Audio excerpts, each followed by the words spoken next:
মা, মা কেমন আছো? তুমি তুমি তুমি কোথা থেকে, মানে বেঁচে আছো? হ্যাঁ মা, আজ এনাদের জন্য আমি বেঁচে আছি মা। ওনারা আমাকে বাঁচিয়েছেন মা। উনি একজন ডাক্তার, ডাক্তার দেবদীপ সেন।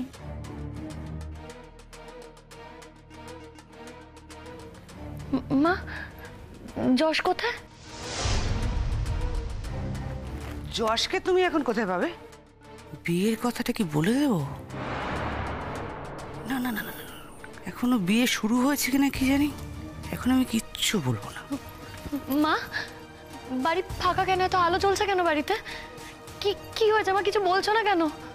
সবাই কোথায় মা, বলো না। তুমি এভাবে হঠাৎ এখানে কি করে পৌঁছলে আমি তো সেটাই বুঝতে পারছি না। আমি বলছি, আসলে আমরা সমুদ্রে বেড়াতে গেছিলাম। সেখানে সমুদ্রের ধারে ওকে অচৈতন্য অবস্থায় আমরা পাই। ওর মাথায় খুব গুরুতর আঘাত লেগেছিল, তাই আমরা ওকে কলকাতাতে নিয়ে আসি চিকিৎসা করানোর জন্য। আমার বাড়িতে বাবা আছেন, মা আছেন। আমি এখানে থাকি না, আমি বিদেশে থাকি। এই তো এর মধ্যেই ফিরে যাব। না আমি বুঝতে পারছি না তুমি এই পোশাকে কেন, মানে কি করে? সব পরে বলবো মা। ওর স্মৃতি হারিয়ে গেছিল। এটা পুরো বিয়ের পোশাক। স্মৃতি হারিয়ে গেলে কি বিয়ে করে নিতে হয় নাকি? তো মাথায় ঢুকছে না আমার। আমি জানি না ওর সঙ্গে আপনার কি সম্পর্ক, কিন্তু যে সম্পর্কই হোক না কেন, সব সত্যি কথা বলবো বলেই আজকে এসেছি। আর যখনই ও সব কিছু মনে পড়ে গেছে, সঙ্গে সঙ্গে ওকে নিয়ে এসেছি আমি।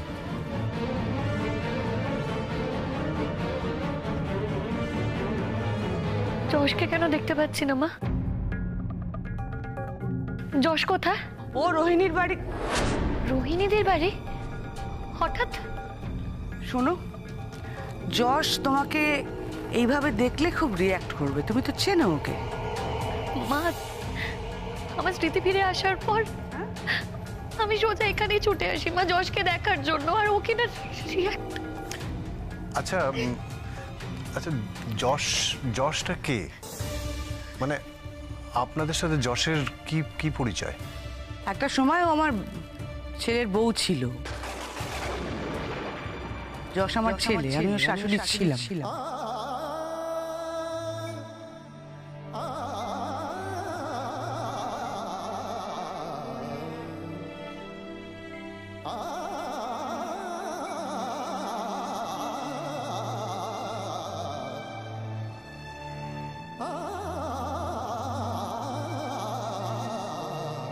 ছিল কেন বলছো মা? আমি তো এখনো তোমার ছেলের বউ। অন্য জায়গায় বিয়ে হয়ে গেছে, এখনো তুমি আমার ছেলের বউ? বিয়ে হয়নি মা। বিয়ের আসরে আমার সবটা মনে পড়ে যায়। এই দুটো আমার কাছে একই ব্যাপার। না মা, আমি আমি এখন শুধু যশের সাথে দেখা করতে চাই। এখন তুমি যশকে কোথায় পাবে? যশ আসুক, আমি আলোচনা করি, দেখি ও রাজি হয় কিনা তোমাকে ফিরিয়ে নেওয়ার জন্য, তখন দেখব। তুমি একটা কাজ করো, তোমার ঠিকানাটা রেখে যাও, যশ কাল গিয়ে দেখা করে নেবে। সব কিছু জানার পরে? মানে কি জানার পরে? মানে কি এমন ওর জীবনে ঘটে গেছে যেটা জানলে পরে ওর স্বামী ওকে তার নিজের কাছে ফেরত নিতে পারবে না? ওর স্মৃতিশক্তি হারিয়ে গেছিল, কিছু মনে করতে পারছিল না। তখন আমার বাবা মা ওকে বিয়ের প্রস্তাব দেন। ও রাজিও হয়ে যায়। আমি জানি ও মন থেকে ঠিক রাজি হয়নি, কারণ ও নিরুপায় ছিল। ও নিরুপায় হয়ে ওই অবস্থাতে তখন রাজি হয়েছিল। যাই হোক, তারপর বিয়ের পিঁড়িতে বসে ও ওকে যখন সিঁদুর পরানো হচ্ছিল, তখন সেই সিঁদুর পরানোর সময় হঠাৎ করে ওর সব পুরনো কথা মনে পড়ে যায় এবং ও সেন্সলেস হয়ে যায়। তখনই ওর জ্ঞান যখন ফেরে, তখন ফেরার পর প্রথম কথা ও যশের নাম নিয়েছিল এবং যশের কাছে আসতে চাইছিল, ছুটে বেরিয়ে যাচ্ছিল। আমি ওকে একা ছাড়াটা ঠিক মনে করিনি, তাই আমি নিজে ওকে সঙ্গে করে নিয়ে এসেছি। আমার সঙ্গে ওর শর্তই ছিল যে যেদিন ওর সবকিছু মনে পড়বে সেদিন আমি ওকে ওর যথাস্থানে পৌঁছে দেব। আমি নিজে ওকে সেই জায়গাতে নিয়ে যাব। তাই আজকে আমি নিজে ওকে নিয়ে এসেছি। শুধু আমি এটা জানতাম না যে ওর বিয়ে হয়ে গেছিল। মানে ওকে যখন পাওয়া গেছিল তখন ওর শরীরে বিবাহিতার কোনো চিহ্ন তেমন কিছু দেখতে পাইনি আমরা। থাকবেটা কি করে? ও তো অন্য ধর্মের মেয়ে। সিঁদুর শাখা পলায় কেন পড়বে ও? এটা তো আমারও বাড়ি মা। এই বাড়িকেই আমি আপন ভেবেছি। আমার বাড়ি থাকতে আমি আর অন্য কোথায় যাব বলো? এখানে তোমরা আছো, আমার স্বামী আছে, আমি কেন অন্যের বাড়ি গিয়ে থাকবো বলো? আমি এখানে থাকবো মা। না, আমি আমার একার সিদ্ধান্তে তোমাকে এখানে রাখতে পারবো না। কিছু মনে করো না প্লিজ। কিন্তু শ্বশুর বাড়িতে থাকাটা তো ওর রেসিডেন্সিয়াল রাইটের মধ্যে পড়ে। আপনি ওকে সেই অধিকার থেকে বঞ্চিত করতে তো পারেন না। এত দিন পরে বিয়ের পোশাকেও চলে এসছে, আপনি নিজেও বিয়ের পোশাক পরে আছেন, এখন বলছেন যে ছেলের বউ হিসেবে আমাকে মেনে নেব? আর বাড়িতে কেউ নেই এখন। কোথায় গেছে মা বাকি সবাই? সবারই আজ একটা নেমন্তন্ন আছে একটা বিয়ে বাড়িতে। কার বিয়ে? তুমি সবাইকে চেনো নাকি? আশ্চর্য। মা, কি মা আমি যখন এসেছি আমাকে ফিরিয়ে দিও না মা, আমাকে প্লিজ ফিরিয়ে দিও না মা। আমি মৃত্যুর সাথে পাঞ্জা লড়ে এখানে এসেছি, আর যারা আমাকে মৃত্যুর দিকে ঠেলে দিয়েছিল তাদের সবাইকে আমার মনে পড়ে গেছে মা। আমি যে অপরাধীদের শাস্তি চাই, সামনে আমার লড়াই মা। আর এই লড়াইতে যে আমার তোমাদের সাপোর্ট খুব দরকার। আমাকে ফিরিয়ে দিও না মা, আমাকে এই বাড়িতে থাকতে দাও মা। মা একটা লড়াই আমার শেষ হয়ে গেছে, আমার স্মৃতি ফিরে এসেছে, কিন্তু আর একটা লড়াই যে আমার বাকি। আমি যে অপরাধীদের শাস্তি দিতে হবে মা, অপরাধীদের খুঁজে বার করতে হবে। মা কেন মুখ ফিরিয়ে আছো বলো? মা আমি তোমার দুটো পায়ে পড়ি।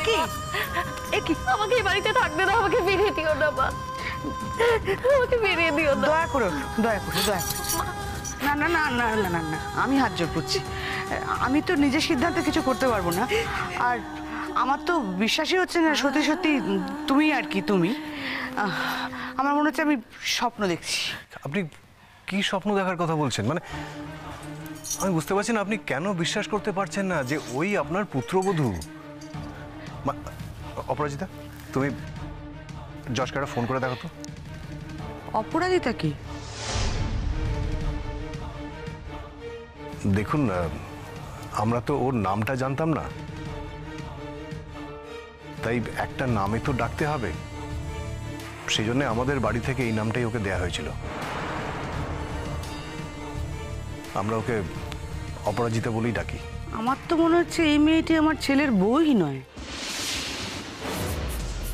আপনারা সকলে মিলে ওকে এভাবে নিয়ে এসছেন আমার ছেলের বউ হিসেবে, আসলে ব্ল্যাকমেল করতে। কি বলছেন কি আপনি? তুমি এসব কি বলছো মা? এই পৃথিবীতে কত কিছুই না ঘটে। একটা মেয়ে সমুদ্রে ডুবে গেল, তাকে এত খোঁজা হলো, এতদিন ধরে পাওয়া যায়নি, হঠাৎ উনি চলে এসছেন। কি ওনার স্মৃতি হারিয়ে গিয়েছিল, অতএব স্মৃতি হারিয়ে গেলে কিছু বলার থাকে না। আমি না এগুলোর একটাও বিশ্বাস করছি না। মা কেন? অপরাজিতা, আচ্ছা দেখুন, বুঝতে পারছেন আপনি কেন বিশ্বাস করতে পারছেন না। আপনি কি বলতে চাইছেন? মানে একবার বলছেন যে সকলের পরামর্শ নিয়ে আপনি অপরাজিতাকে এ বাড়িতে থাকতে দেবেন, আবার বলছেন আপনি ভাবতেই পারছেন না যে ও অপরাজিতা। যদিও দেখুন, আপনার একার ভাবনার উপরে কিছু নির্ভর করছে না। আপনার ছেলের বউ। আর আমরা যশকে ফোনে ট্রাই করেছি, ফোনটা ধরেনি, হয়তো ও ব্যস্ত আছে কোনো কাজে। প্লাস আমার নাম্বারটা আননোন নাম্বার, তাই না বুঝতে পেরে ফোনটা ধরেনি। তোমার তো ফোনটাও নেই। আপনি একবার যশের সাথে ওর কথা বলিয়ে দেবেন প্লিজ। সরি, আমি পারলাম না সেটা করতে। আমার ছেলের সাথে আমি এখন কথা বলাতে পারবো না। আর আপনারা না এখন যান, এত রাতে আমি অতিথি এন্টারটেইন করি না, মানে আমার অভ্যেস নেই, প্লিজ। কে অতিথি? আপনার ছেলের বউ আপনার অতিথি? ও যে আমার ছেলের বউ সেটা প্রমাণ হোক, তারপর দেখবো কি করা যায়। আমি কোথায় যাবো মা? আমাকে প্লিজ তুমি এভাবে চলে যেতে বলো না। এতদিন যেখানে ছিলে সেখানেই যাবে। এখন তো এই কথাগুলো বলার কোনো মানে হয় না। এতদিন তো অন্য বাড়িতেই ছিলে, হঠাৎ বিয়ের পোশাকে তুমি চলে এলে। এতদিন পরে তুমি হঠাৎ উদয় হয়েছো, দিয়ে যশকে ফোন করতে চাইছো, ওর সাথে দেখা করতে চাইছো। সাহস তো কম নয়। দুটো একসাথে হয়? আর যশ যদি তোমাকে এই অবস্থা দেখে, আমার মনে হয় না ও তোমাকে ফিরিয়ে নেবে। তাই বলছি, ভালো কথায় বোঝাচ্ছি, তুই চলে যাও।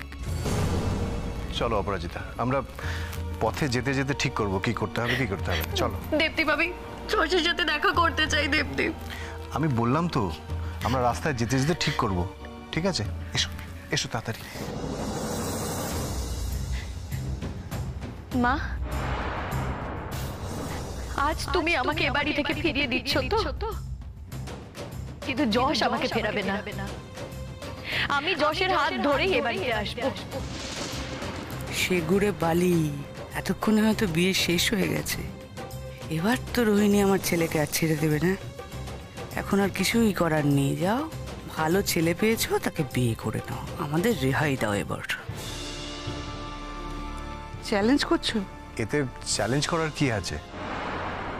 আপনার ছেলের বউ আপনার ছেলের সঙ্গে এ বাড়িতে আসতে চাইছে, এতে তো চ্যালেঞ্জ করার কিছু নেই। আমি তো সেটাই অবাক হচ্ছি। চ্যালেঞ্জ তো আপনি উল্টো করছেন যে ওকে এ বাড়িতে আসতে দেবেন না বলে। আমি তো বলছি, আমার ছেলে যখন সব জানতে পারবে, ওকে কিছুতেই ফিরিয়ে নেবে না। মা, কি বলছো তুমি? কি সব জানার পর? মা, আমি কিন্তু না জেনে রাজি হয়েছি। আমার কিচ্ছু মনে ছিল না মা। আর যদি সত্যি আমি বিয়েতে রাজি হতাম, তাহলে কি আমার সব মনে পড়ার পর আমি এখানে ছুটে আসতাম? আমি কি এই অবস্থায় এখানে আসতাম মা? আমাকে এসব বলে কোনো লাভ নেই, সবটাই প্রমাণের ব্যাপার রে বাবা। আর অচেনা একটা লোক এত রাতে বাড়িতে, আরে বাবা আমি অভ্যস্ত নই, বারবার বলছি। কিন্তু কাঁদছো কেন অপরাজিতা? হ্যাঁ, কাঁদছো কেন? কেঁদো না। উনি যে বললেন তোমার স্বামী কারো একজনের বাড়িতে গেছেন, তুমি কি সেই বাড়িটা চেনো? চিনি। তাহলে চলো, আমরা সেখানেই যাব। চলো।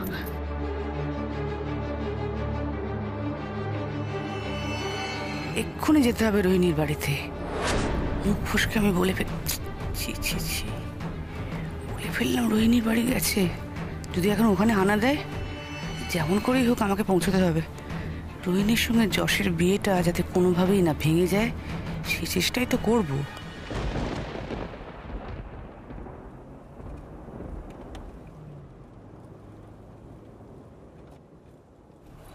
কি হলো, কাঁদছো কেন?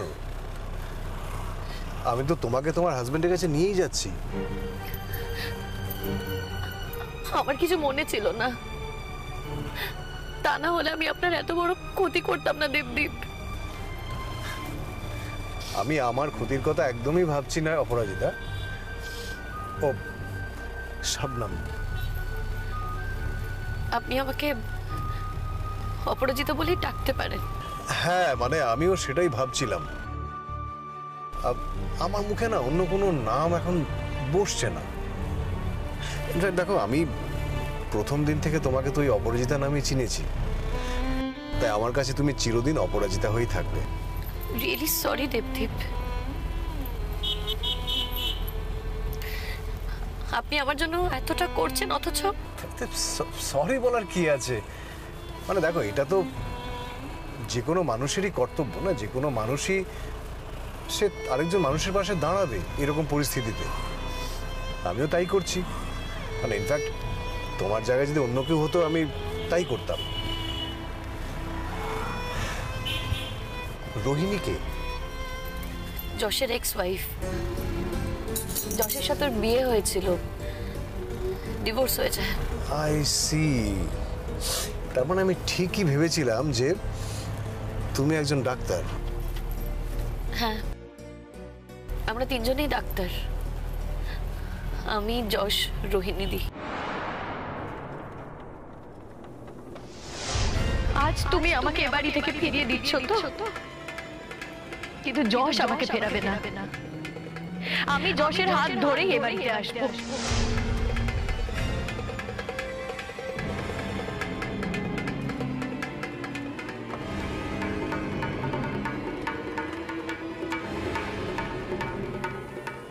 আরে তাড়াতাড়ি চলো, কি আস্তে আস্তে যাচ্ছ?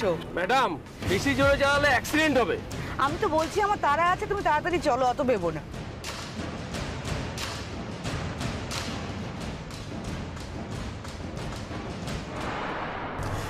আচ্ছা, একটা কথা বলো তো, তোমার হাজবেন্ড সে তার পুরনো ওয়াইফের কাছে কেন গেছেন আবার?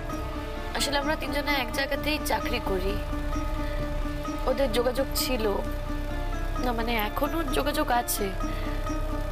ওদের বিয়ের সম্পর্কটা টেকেনি ঠিকই, কিন্তু বন্ধুত্বটা রয়ে গেছে। আর যশের কথা মতো রোহিণীদি অনেক বদলে গেছে।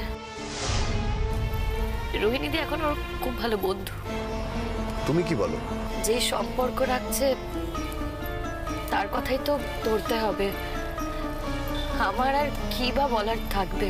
আচ্ছা, তুমি এখন তো মনে করতে পারছো, মানে সেদিন কি ঘটনাটা ঘটেছিল সেটা মনে করতে পারছো কি? পারছি, সবটা মনে করতে পারছি, কিন্তু এখন আমি এসব কথা বলতে চাই না। আমি যত তাড়াতাড়ি সম্ভব এখন যশের কাছে যেতে চাই।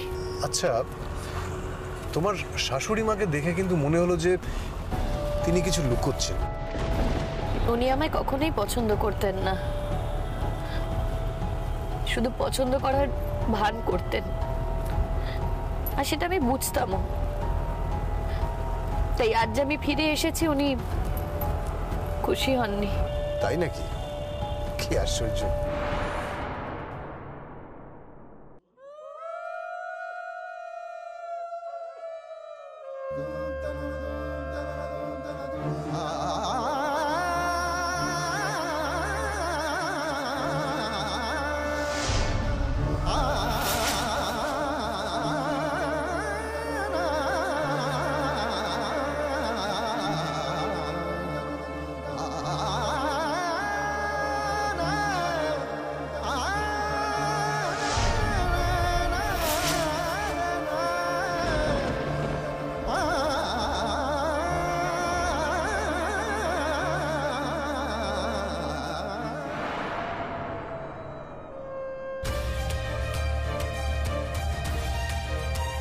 যশের মুখটা এরকম গম্ভীর লাগছে কেন বুঝতে পারছি না।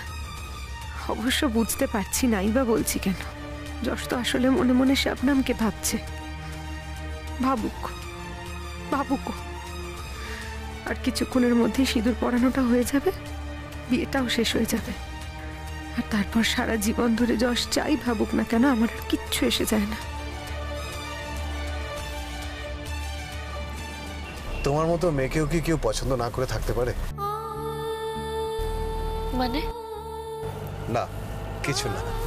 আপনি আপনার বাড়িতে একটা ফোন করুন না। তুমি আমাকে নিয়ে ভেবো না তো, আমি যে কাজের জন্য এসেছি সেটা কমপ্লিট না করে বাড়ি যাব না। আমার জন্য সকলের সামনে আপনাদের মুখ ছোট হয়ে গেল না? কেন? বাড়িতে একটা বিয়ের অনুষ্ঠান, আর তার মধ্যে এরকম একটা অঘটন। আমি কিন্তু সেটা মনে করি না। আমি মনে করি আমি দিনটা একভাবে সেলিব্রেট করতে চেয়েছিলাম, সেটা আরেকভাবে সেলিব্রেট করছি। কিভাবে? এই যে অপরাজিতার স্মৃতি ফিরে এলো, সে তার পুরনো জীবনকে ফিরে পেল, I mean that calls for a celebration, তাই না? কাউকে না কাউকে তো সেলিব্রেট করতেই হবে। সেটা না হয় আমি করলাম। দেখো, যশের যদি আপত্তি না থাকে তাহলে আমি তোমাকে আর যশকে নিয়ে আমাদের বাড়িতে যাবো একবার। আজকের সেলিব্রেশনটা কিন্তু তোমাদের দুজনকে বাদ দিয়ে করাই যায় না, ভাবাই যায় না। ইনফ্যাক্ট কি কি দেখছো? অনেক মানুষ দেখেছি জীবনে, কিন্তু আপনার মতো মানুষ দেখিনি। কি যে বলো তুমি। এসে গেছি পরের বাড়িটা।